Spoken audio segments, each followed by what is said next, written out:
ہمارا دماغ ہر وقت 70% تک پرانی یادوں کی مدد سے ایک اچھا ماحول پیدا کرنے کی کوشش کرتا رہتا ہے۔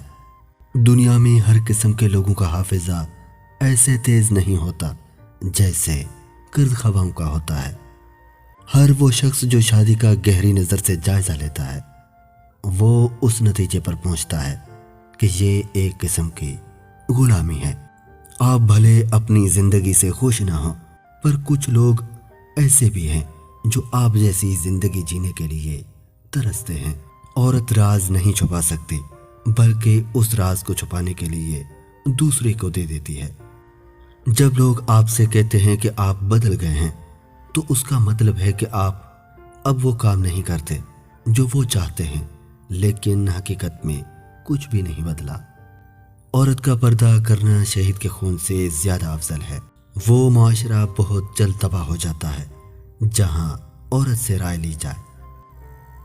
شجرا نسب کے سائے میں پناہ لینے والا دنیا میں کوئی مقام حاصل نہیں کر سکتا۔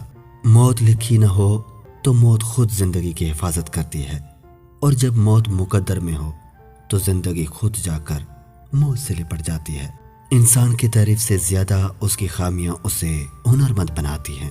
ہم چھوٹے چھوٹے چوروں کو تو پھانسی دے دیتے ہیں، مگر بڑے چوروں کو سلام کرتے ہیں۔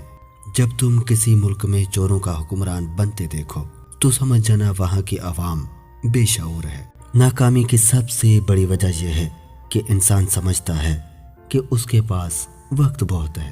سلامتی چاہتے ہو تو اپنا منہ بند رکھو، کیونکہ جب تک مچھلی کا منہ بند رہتا ہے وہ کانٹے کی گرفت میں نہیں آتی۔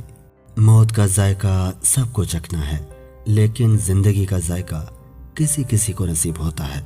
قناعت سے کوئی شخص بھوکا نہیں مر جاتا، اور حرص سے کوئی شخص بادشاہ نہیں ہوتا۔ اچھی نیت بیکار جاتی ہے اگر اس کا عملی اظہار نہ کیا جائے۔ رشتے احساس سے بنتے ہیں، رنگ، نسل اور چال دیکھ کر تو جانور خریدے جاتے ہیں۔ عورت کی خوبصورتی حیرت کا ایک لمحہ ہے جس میں مرد قید ہو جاتا ہے۔ پیچھے مڑ کر مت دیکھو، کوئی نہیں جانتا کہ دنیا کیسے شروع ہوئی۔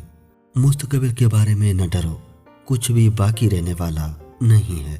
اگر تم ماضی اور مستقبل میں پھنسے رہو گے تو حال گزر جائے گا۔